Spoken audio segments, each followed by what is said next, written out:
John Roger C. Reyes. John Paul C. Serio. Mga babae, Janil L. Abo, Maxine A. Season. Alexis James C. Abbas, Charles G. Valier.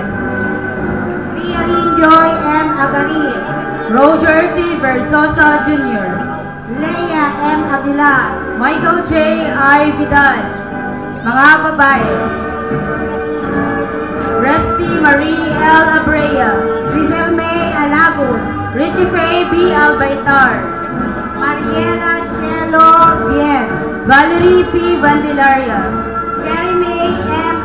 Agusan, Bristol Jean R. Bolaños. Tricia Ann M. Calungsod, Lisa M. Kael. Christine Joy M. Kanya, Jean Marie S. Campado. Catherine Janine B. Kasama, Diana Rose Q. Cantuba. Laika B. Lotario, Jeline P. Di Gracia. Arlene Joy Cotillan, Crystal Berry A. De Los Santos.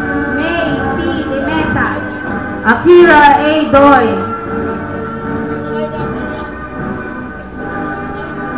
Rose C. Gandia, Sofia R. N. P. Jeremy M. Brigana, Maria Corazon B. Eslopor. Bedeline R. Labong, Mary Ann B. Fermanes. Maria Grace Nicole Matriano, Aliyah Geraldine D. Hervasio. Jonah May B. Miraflores, Angeline P. Hitomo. Nicole S. Nopier, Maria Riza C. Maison. Maria Elizabeth D. Ferro, Amenaline A. Nama. Karil Ann R. Rojas, LJ R. Pindon. Alchiline E. Sertimo, Mariah Nicole S. Sanglay. Sheila B. Tabuada, Margaret Elaine A. Serrano. Andrea May D. Talavera, Jojeline Y. Timuan. Hazel Ann B. Tejero. Mary Ann Torion. Ang susunod po ay nasa ika-14 na pangkat sa pamumuno ni Binibining Caroline C. Guzman. Ang susunod na pangkat ay ika-13 pangkat sa pamamahala ni Ginang Elizabeth G. Milio.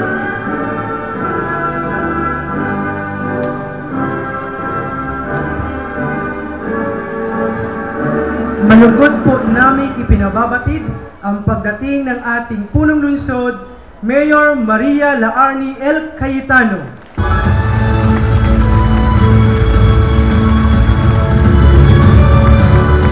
Kasama sina Vice Mayor Ricardo Ading Cruz Jr., Councilor Yasser G. Pangandaman, Councilor Arvin Ian B. Ali,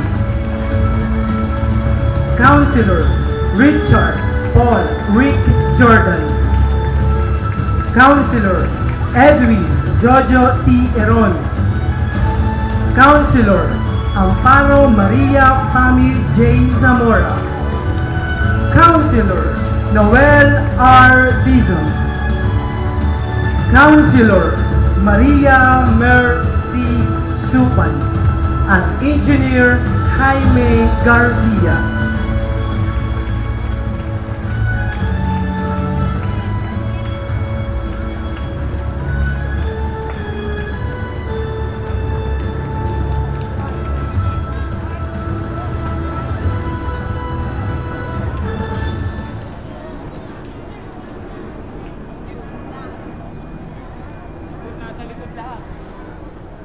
Akin pong ibinibigay sa inyo ang punong lungsod ng Taguig, ang kagalang-galang Mayor Maria Laarni T. Cayetano.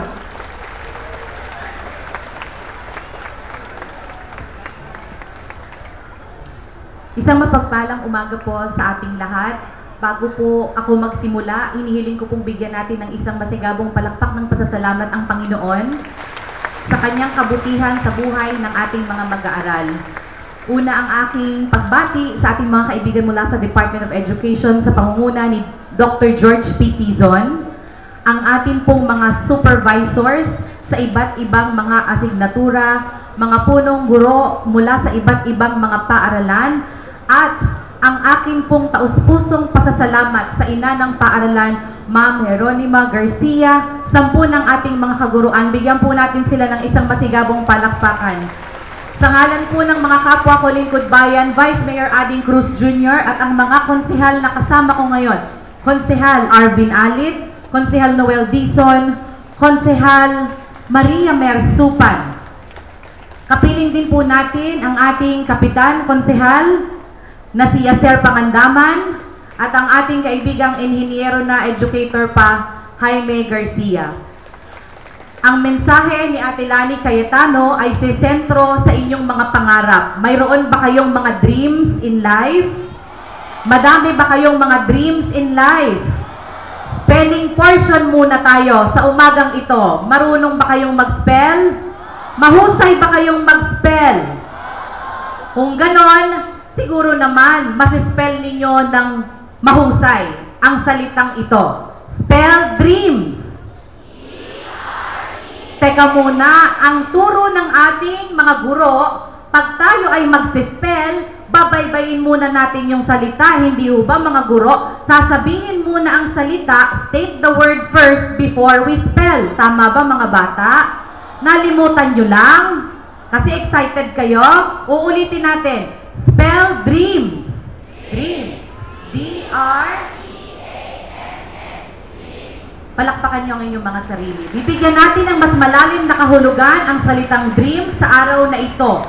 D, para sa disiplina. Bilang mga estudyante, hinihimo ko kayo maging disiplinado sa lahat ng aspeto ng buhay ninyo bilang mag-aaral. Tamang oras, disiplinadong oras sa pag-aaral, pakikipagkaibigan, pagsuserve sa internet, panonood ng telebisyon. Tayo man na mga nakatatanday, hinihimok din maging disiplinado sa lahat ng aspeto ng ating buhay sapagkat dito po pumupulot ng inspirasyon ng ating mga kabataan. Dear parents, kung inyo pong sisiyasatin ang mga mauunlad na bansa sa mundo, ito po yaong mga bansa na mayroong pinakadisiplinadong mga mamamayan. D, para sa disiplina. Ano ang susunod na letra? R, for respect. Pakisabi sa katabi, respect. Ang mga kabataan sa Taguig, hinihikayat na sa kanilang paglaki, hindi lang maging matalino, magagaling na mga tao, kundi mga kabataang punong-puno ng respeto. Una, sa sarili, sa kanilang mga magulang, at sa mga nakatatanda. Bakit mahalaga ang respeto? Ito yung refleksyon ng katauhan natin. Pag nagbibigay ka ng respeto, tumataas ang tingin sa iyo ng kapwa mo tao. Sa aking pag-uikot sa mga barabarangay, mahilig ho akong makipagkwentuhan sa mga magulang. At hindi ho nawawala ang pagkamusta ko sa kanilang pamilya at mga anak. Minsan ako po'y nakipagkwentuhan sa isang ina. Sabi ko, kamusta ho ang mga anak ninyo sa tahanan? Kalimitan naman ang sinasagot nila sa akin, mabuti ho naman, mababait naman ho ang aking mga anak. Kaya lang ho minsan, napapansin ko, sa pakikipag-usap at pagsagot sa akin, parang nawawala na yung respeto. Ang tanong ko sa nanay, ano hong halimbawa, ipaliwanag nyo nga ho sa akin. Minsan daw, siya'y nagbibilin sa kanyang anak na panganay. Anak, papasok ako sa trabaho, maiiwan si bunso sa bahay.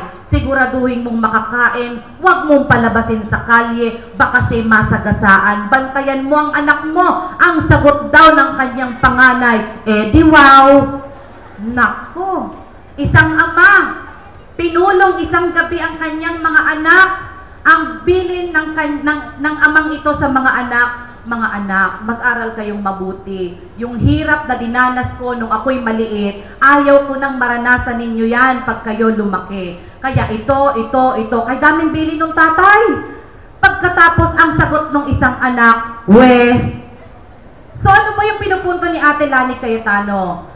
Marahil itong mga salitang ito, napapanood nyo sa telebisyon, sa mga paborito nyong teen stars o kaya komedyante, sa mga patawan nila sa telebisyon, pero pag ginagamit ang lengguwahe sa loob ng tahanan, lalo sa magulang, masakit sa magulang yan. Hindi ba?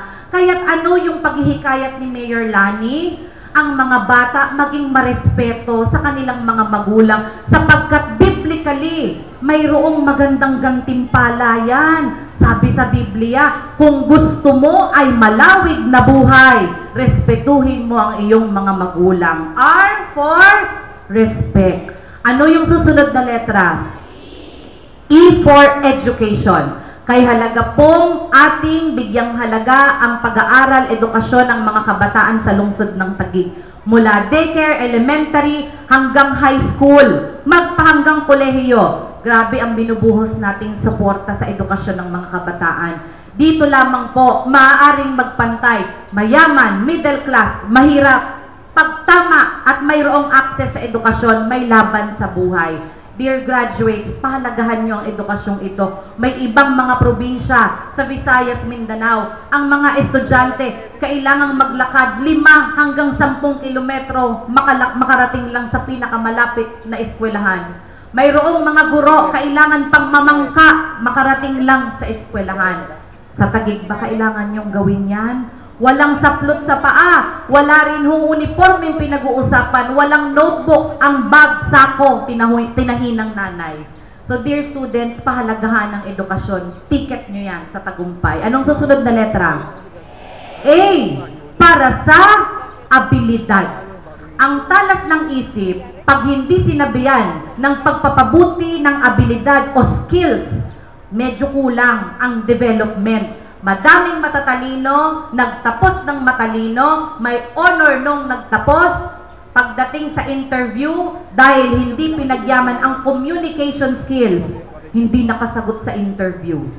Kaya, pagyamanin nyo ang inyong mga kakayahan, communication skills, kakayahan sa sports, abilidad sa sining, sa musika. Maliwanag ba yon? Edukasyon, abilidad, hindi pwedeng maghiwalay. Anong susunod na letra? M for motivation.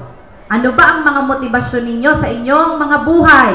Dear parents, hindi ba pag kayo tinatanong ko anong motibasyon sa buhay nyo, bakit araw ginagawang gabi, gabi ginagawang araw, nagpapakakuba sa pagtatrabaho? Ang isasagot ng mga magulang, motibasyon ko po kasi ang pamilya ko. Gusto kong mabigyan sila ng mas disente, mas magandang buhay. Kayo, bilang mga estudyante, ano ba yung motivation nyo sa pag-aaral? Meron ba? Pwede akong humula? Pwedeng manghula si Ate Lani? Baka ang motivation ninyo sa pagpasok sa eskwela yung baon na binibigay ni nanay. Kasi pag may nasave kayo sa baon nyo, naku, may panglabas ang barkadahan. Naku, i-check ang motivation. Napakahalaga na tama ang motivasyon nyo sa buhay.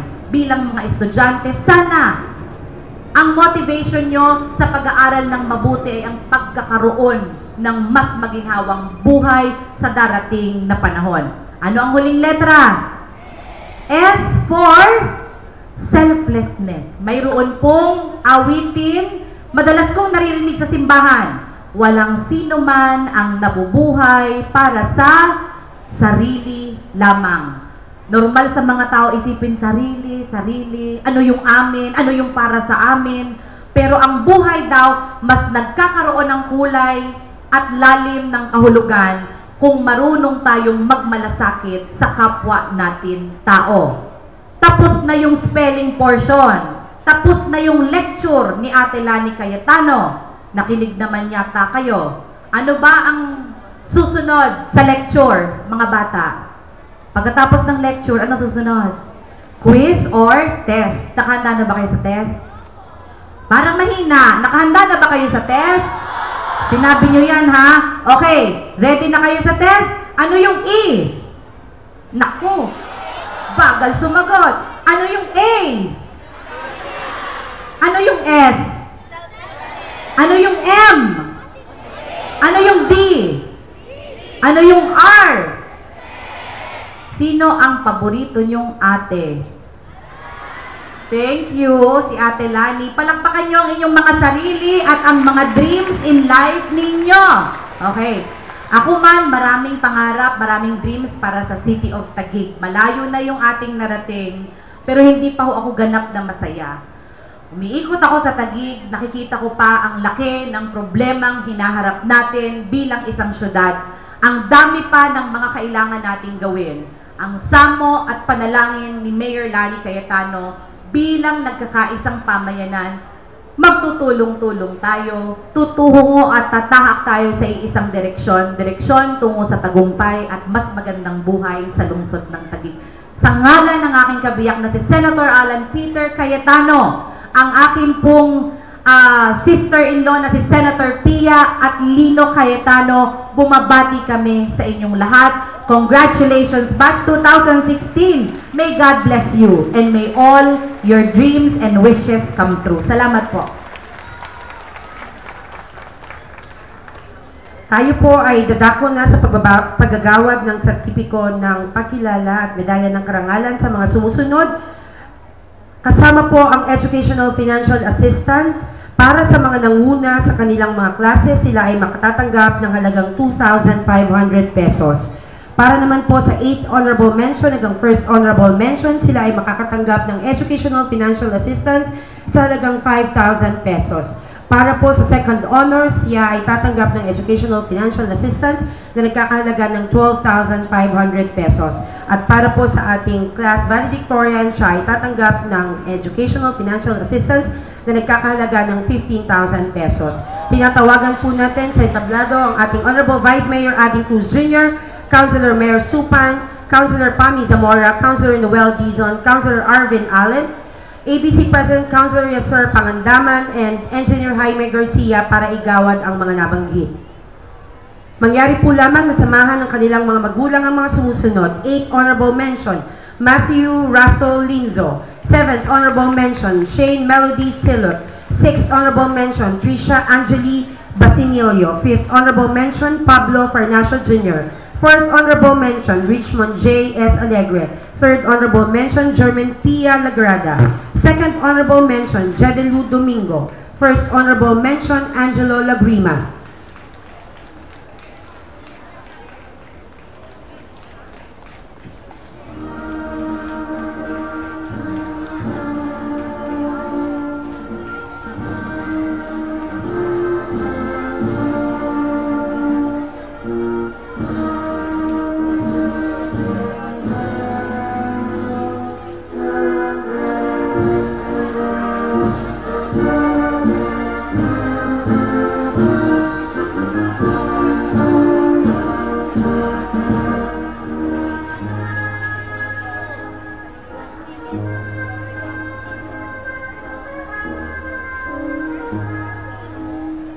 Sa pagpapatuloy,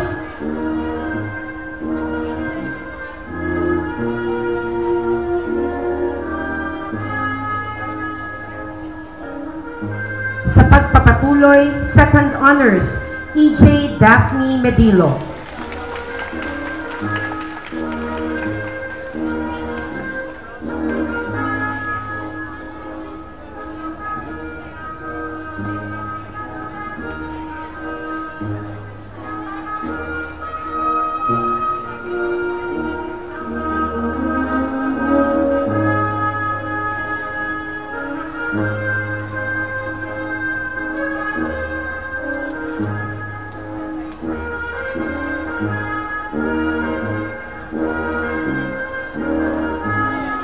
At ang ating First Honor, Kenneth Shazy Gagarin.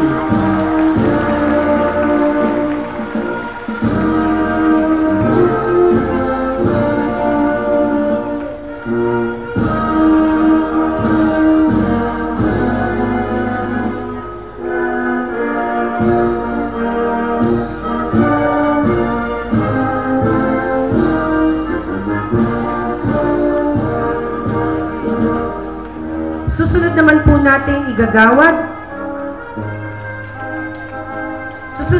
nating igagawad ang Congressman Lino Cayetano Leadership Award, at ito ay gagawad kina Kenneth Shazy Gagarin at EJ Daphne Medilo.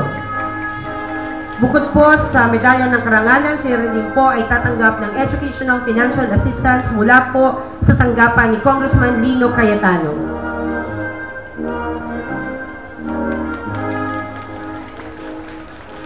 Dadako naman po tayo sa paggagawad sa mga batang nanguna sa kani-kanilang mga sections.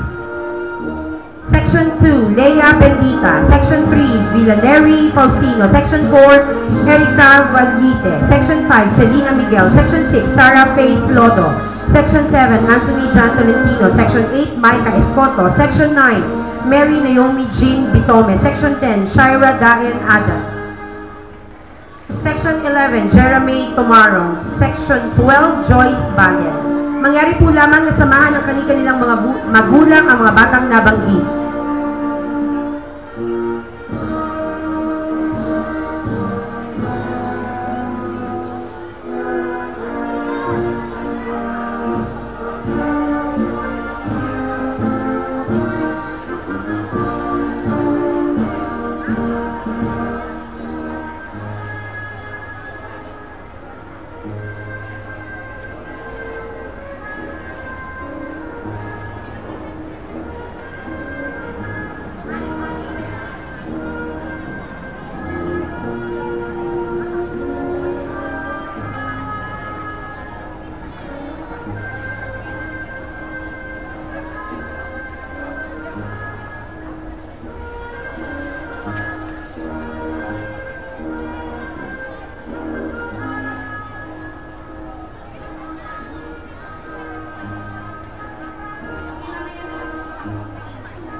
Para sa pagpapatuloy,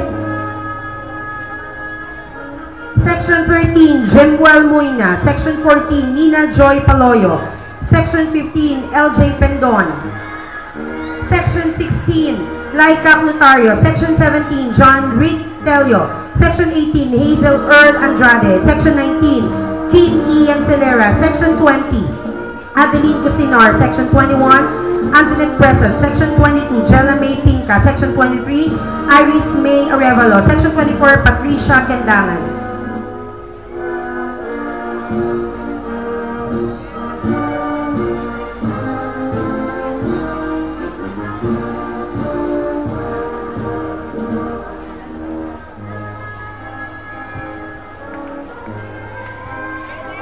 Habang ginagawaran po ng medalya ng karangalan ng mga batang nanguna sa kani-kanilang mga klase, susunod po nating tatawagin sa entablado upang gawaran ng sertipiko ng pagkilala, medalya ng karangalan at Educational Financial Assistance mula po sa tanggapan ni Congressman Lino Cayetano.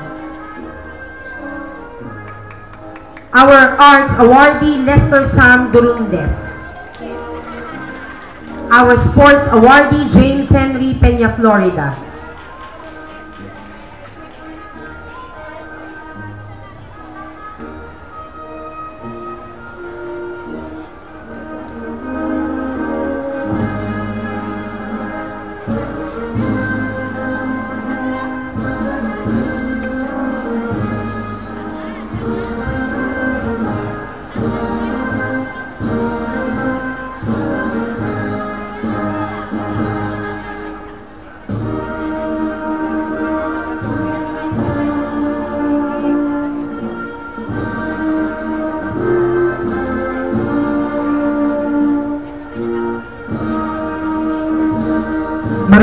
Maraming salamat po.